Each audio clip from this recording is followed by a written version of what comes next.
ఈరోజు నేను చింత చిగురు ఎండు చేపల కూర చేస్తున్నాను. వర్షాలు మొదలైనవి కదా, చింత చిగురు బాగానే దొరుకుతుంది. ఈ రెండింటి కాంబినేషన్ అయితే చాలా బాగుంటుందండి. నాన్ వెజ్ని ఇష్టపడే వాళ్ళకి బాగా నచ్చుతుంది. ఉప్పు చేపలు కాకుండా ఎండు చేపలు అయితే ఈ కూరకు చాలా బాగుంటాయండి. వీటిని ఇలా ముక్కలుగా కట్ చేసుకుని పెట్టుకోవాలి. ఈ కూరలోకి ఉల్లిపాయలు ఎక్కువగానే పడతాయి. నేను 4 మీడియం సైజు ఉల్లిపాయలు తీసుకున్నాను, 2 పచ్చిమిర్చి తీసుకున్నాను. చింత చిగురు చూసారా, చాలా లేతగా బాగుంది కదా. ఇది 2 గుప్పెళ్ళ వరకు ఉంటుంది. ఎక్కడన్నా కాడలు ఉంటే తీసేసుకోవాలి.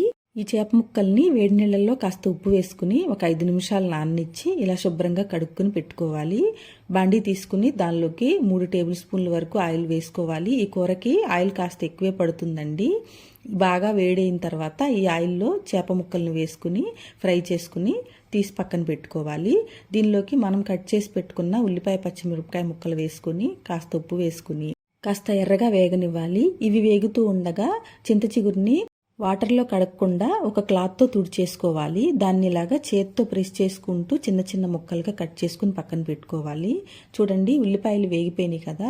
ఇప్పుడు దీనిలో 1/2 స్పూన్ పసుపు, చింత చిగురు పుల్లగా ఉంటుంది కాబట్టి కాస్త కారం ఎక్కువే పడుతుందండి. 2 స్పూన్లు కారం వేసుకున్నాను. కాస్త ఉప్పు వేసుకుని ఈ కారం పచ్చివాసన పోయే వరకు కాస్త వేయించుకోవాలి.